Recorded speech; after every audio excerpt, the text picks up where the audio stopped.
tribunal do júri tem previsão lá no artigo 5º, inciso 38 da Constituição Federal, e é regido por alguns princípios. Qual o primeiro princípio que eu falei para vocês? O princípio da plenitude da defesa. O que é a plenitude da defesa? Para que vocês entendam, ele é um princípio maior do que a ampla defesa previsto num procedimento comum. Lá no rito ordinário, no rito sumário, nós não temos lá a ampla defesa e o contraditório? Aqui é um princípio maior, é a plenitude da defesa. O que significa isso? Que defesa técnica e autodefesa andam lado a lado. Então lá, obviamente que num processo comum também, o réu tem direito de se manifestar e a sua defesa técnica poderá arguir tudo. É muito comum em plenário vocês verem advogado declamar poemas, fazer citações bíblicas. Por quê? Porque vigora um princípio da oralidade, que eu vou falar daqui a pouco, mas a plenitude de defesa é isso. É um princípio maior que dá oportunidade da defesa se socorrer de tudo que é lícito em prol do seu constituinte. Defesa técnica e autodefesa andam lado a lado. O segundo princípio muito importante é o do sigilo das votações. Então, nós vimos que são 25 jurados sorteados lá da sociedade, mais 7 irão compor o conselho de sentença. E o voto é secreto. Antigamente, o juiz abria todos os votos. Então, algumas vezes, nós tínhamos conhecimento que foi uma decisão unânime, para condenar ou para absolver. Só que o réu ficava com medo.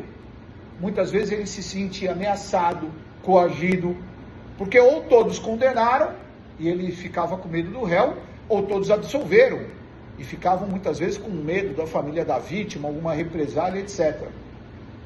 Agora não. Agora, quando tem 4 votos, ou seja, a maioria de 7, o juiz para de contar. Então, ninguém fica sabendo hoje o resultado. Antigamente a gente falava, ganhei de 7-0, perdi de 6-1, ganhei de 5-2. E agora? Agora não, agora o juiz, ele conta 4 para a defesa ou 4 para a acusação e não proclama o resultado. Ele diz que por maioria de votos foi absolvido ou foi condenado, prevalecendo o sigilo das votações. Ninguém sabe como aquela pessoa votou. Se ela quiser te contar, ok. Mas se ela não quiser contar, nunca ninguém ficará sabendo como votou aquela pessoa em razão do sigilo. Perfeito? Um outro princípio, terceiro então, primeiro plenitude, segundo sigilo, terceiro, soberania dos vereditos. É tão importante essa decisão dos jurados, que se eles quiserem absolver, mas o juiz presidente quiser condenar, ele não poderá fazer. Mesmo ele sendo um juiz togado, aquele que estudou direito, ele é obrigado a seguir a decisão daqueles 7 leigos. E é tão importante essa decisão, que nem mesmo o tribunal pode alterar essa decisão. Então, quando a gente apela para o tribunal, a gente vai apelar pedindo, por exemplo, um novo julgamento. Porque nem os desembargadores vão alterar o resultado do tribunal do júri, pelo princípio da soberania dos vereditos dos jurados. O quarto é a competência. Aqui eu queria total foco de vocês. O tribunal do júri é competente para julgar os crimes dolosos contra a vida. Então, primeira pegadinha, homicídio culposo vai para o júri? Não. Então, se você está dirigindo, atropela uma pessoa e essa pessoa vem a óbito, você vai a júri se for homicídio culposo? Não. Desde que seja imprudência, imperícia ou negligência. Se for dolo ou dolo eventual, aí é júri. Ok? Dolo é júri. Culpa vai ser julgado na vara singular. Então, primeira pegadinha, homicídio culposo não vai para júri. Segunda pegadinha, muito comum em exame de ordem. Latrocínio é julgado pelo tribunal do júri? Sim ou não? Não. Por que não? Porque não é crime doloso contra a vida. É crime contra o patrimônio. É um roubo que resulta em morte. Então, também não é julgado pelo tribunal do júri. São as duas pegadinhas que caem sempre em OAB. Anotem, marquem, porque vai cair. Então, homicídio culposo não entra e também não entra latrocínio. Perfeito?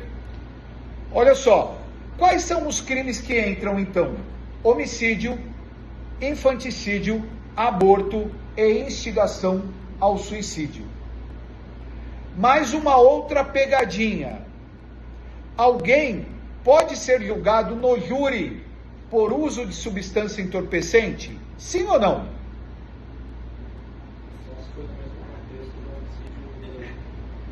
Alguém pode ser julgado no júri por uso de arma?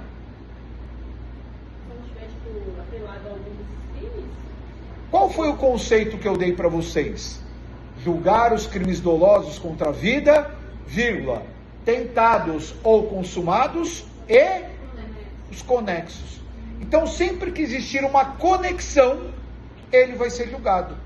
Eu mesmo defendi um rapaz, uma vez num júri, ele estava sendo acusado de um homicídio, uma tentativa de homicídio, no mesmo contexto, porte ilegal de armas, porte ilegal de substância entorpecente e falta de habilitação.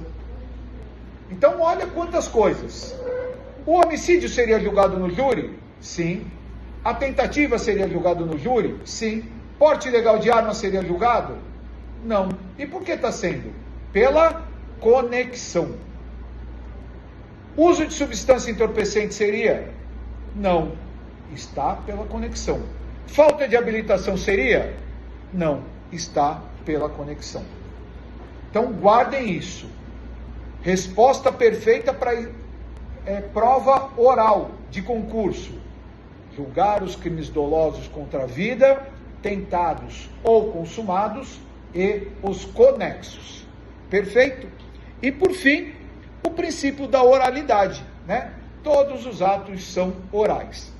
Então, concluindo, 5 princípios: plenitude da defesa, sigilo das votações, soberania dos vereditos, competência para julgar os crimes dolosos contra a vida e o princípio da oralidade. Ok? Guardem isso, sempre cai em exame de ordem e concurso público.